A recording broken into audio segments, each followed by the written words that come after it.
Did you know Iran fights wars without sending its own soldiers to the front lines? Discover the shadow network of 5 proxy forces that have completely reshaped Middle East geopolitics. Welcome, dear viewers, to the Deconstructed Truth. In episode 2 of our series, Middle East Flashpoint, Decoding the Israel-Iran Conflict, we'll delve into Iran's unique and risky strategy. The use of proxy forces. This is more than a military tactic, it's a way for Tehran to project influence, challenge Israel and the US, and fight wars without bearing full responsibility. In the complex landscape of the Middle East, Iran has developed a distinct approach to power projection compared to traditional states. Instead of relying solely on direct military might, Tehran has skillfully built a network of non-state armed groups. These groups, funded, trained, and equipped by Iran, act as Tehran's arms across the region, allowing them to exert pressure, carry out attacks, and create instability while maintaining plausible deniability. Today, we will unveil Iran's 5 formidable proxies in the regional struggle for influence. You'll learn about the forces that have turned many neighboring countries into proxy battlegrounds, and how this strategy shapes the tense relationship between Iran and Israel in today's wars. Political and religious conflicts.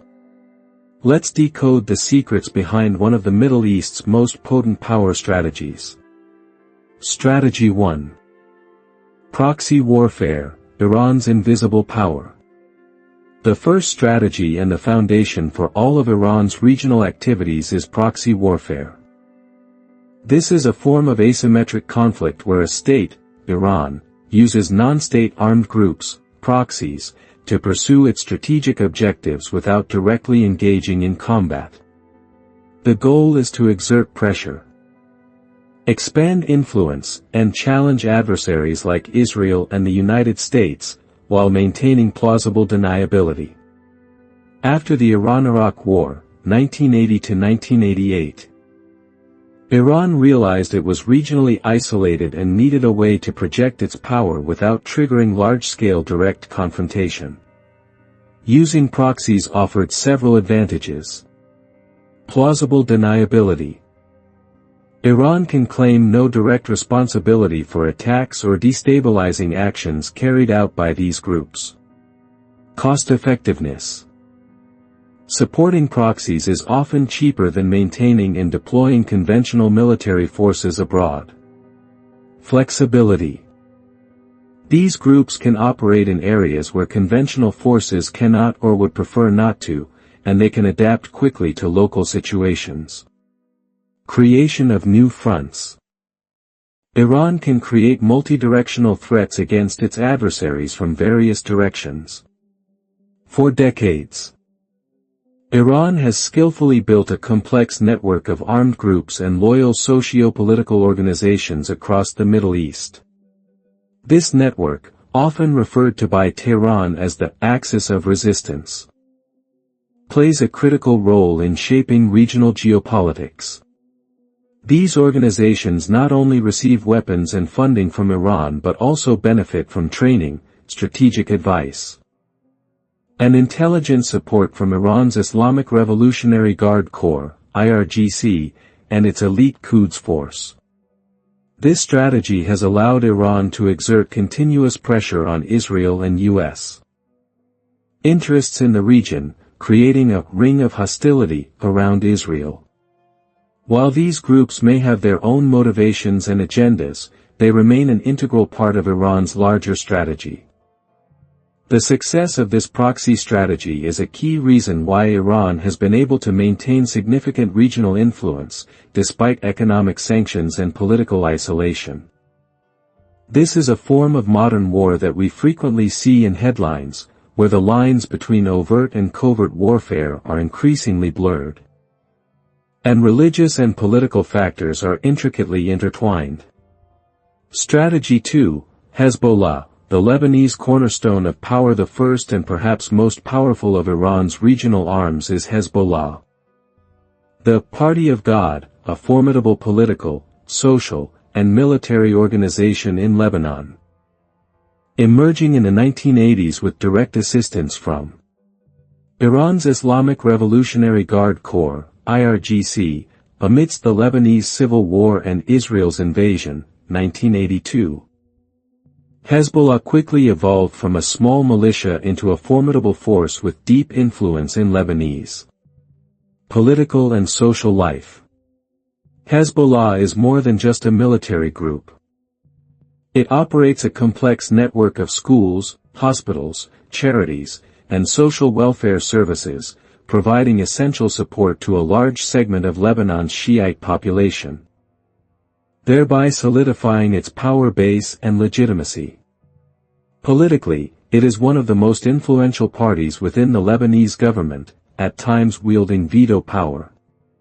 However, the most critical factor for Iran is Hezbollah's military capability.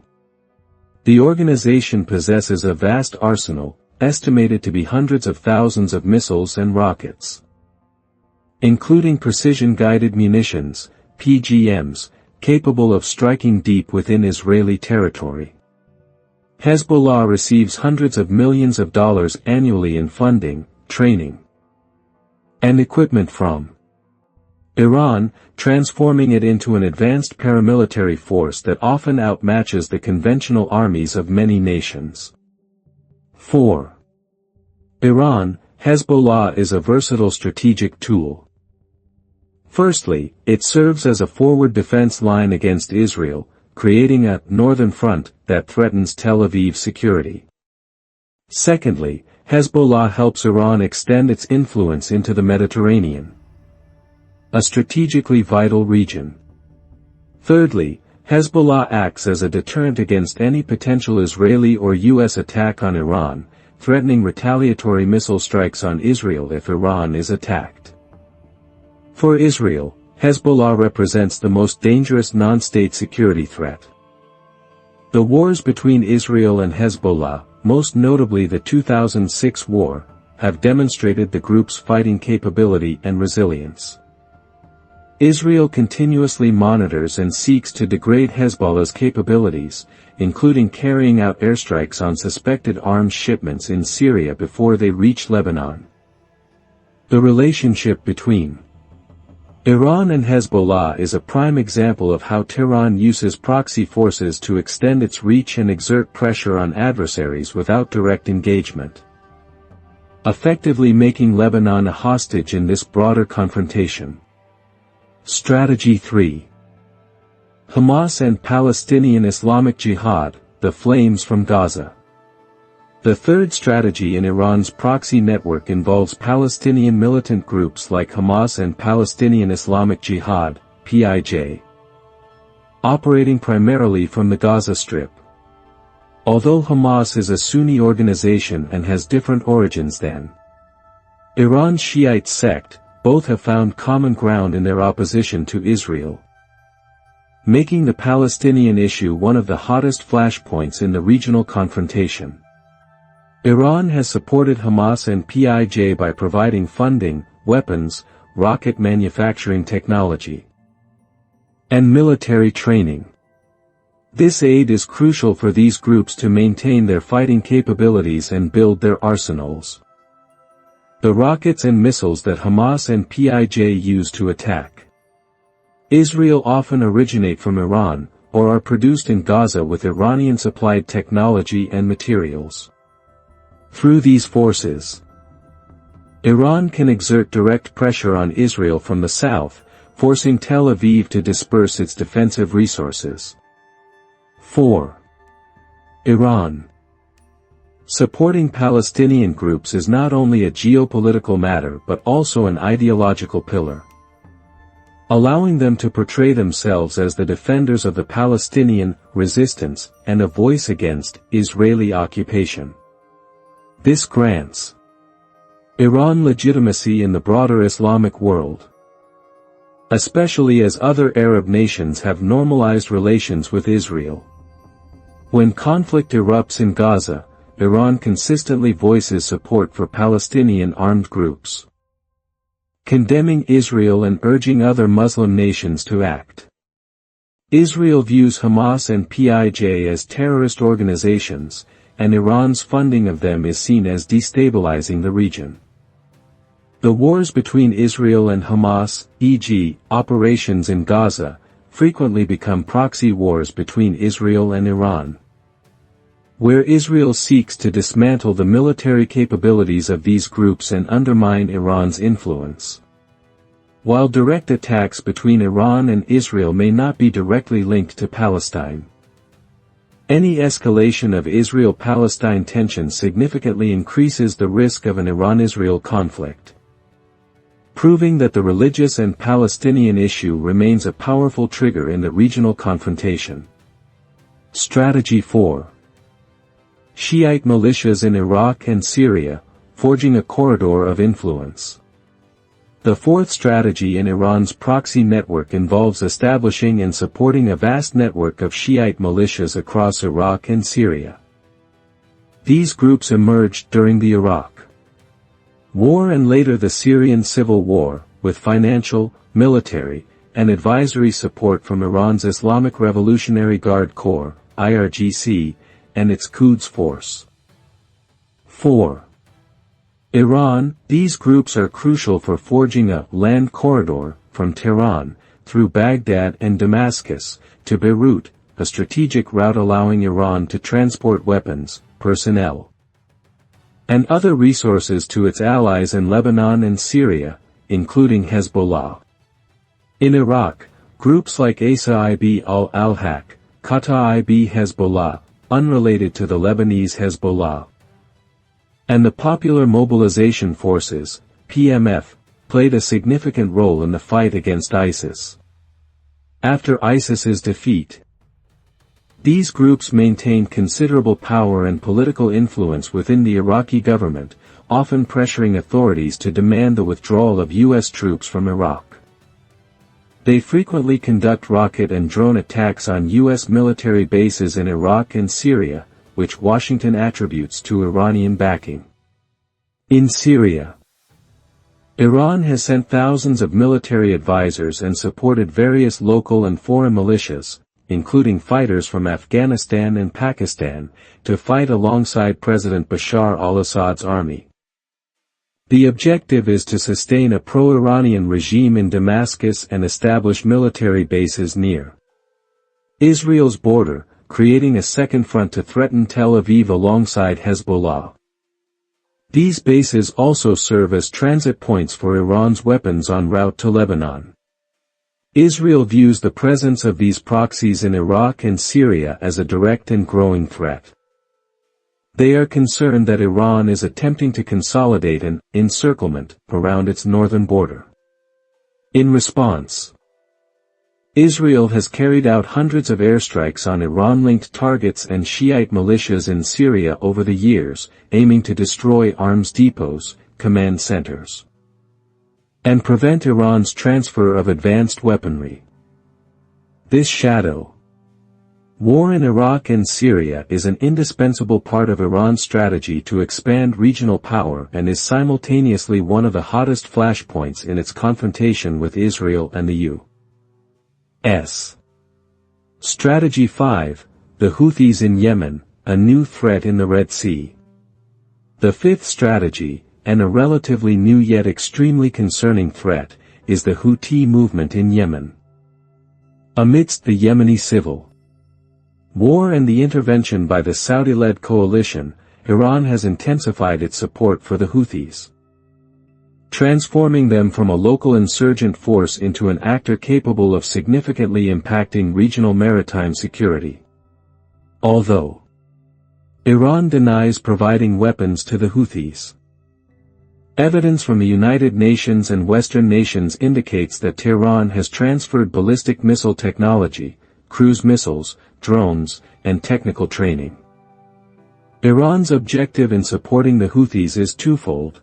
On one hand, they aim to exert pressure on Saudi Arabia, Iran's primary rival in the Arab world, and challenge the position of Gulf states. On the other hand, and particularly crucial for Israel and the world, the Houthis have the capability to control or threaten vital shipping lanes at the Bab al-Mandab Strait in the Red Sea. This is one of the world's busiest maritime routes, serving as the gateway for most oil and goods passing through the Suez Canal. The emergence of the Houthis as an Iranian proxy has opened a new front in the Israel-Iran confrontation. Especially after the Houthis began attacking commercial ships in the Red Sea in response to the Gaza war. Houthi drone and missile attacks on vessels transiting the area have caused severe disruptions to global trade, forcing many shipping companies to reroute vessels around Africa, increasing costs and transit times. This not only causes economic losses but also demonstrates Iran's ability to destabilize strategic trade routes through its proxy forces. For Israel and its Western allies, the threat from the Houthis is very serious. The Houthis have launched missiles and drones targeting Israel, proving their long-range capabilities. The U.S. and its allies have had to form a naval coalition to protect shipping lanes in the Red Sea, underscoring the gravity of this threat. Iran's Houthi arm has expanded the reach of the confrontation to a broader geographical area, threatening global economic security and further complicating efforts to stabilize the Middle East. We have just explored Iran's 5 formidable proxies in its shadow network, unveiling how Tehran uses proxy warfare to expand regional power. From Hezbollah in Lebanon, Hamas and Palestinian Islamic Jihad in Gaza, Shiite militias in Iraq and Syria, to the Houthis in Yemen, each group is a crucial link in Iran's axis of resistance. The original script emphasized that Iran's extensive influence in the region and its ongoing nuclear program are central to Israel's existential fears.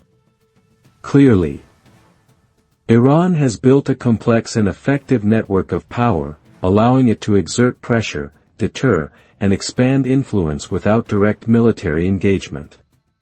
However, this very strategy also carries immense risks. Proxy wars can easily spiral out of control and ignite a full-scale conflict between the main parties.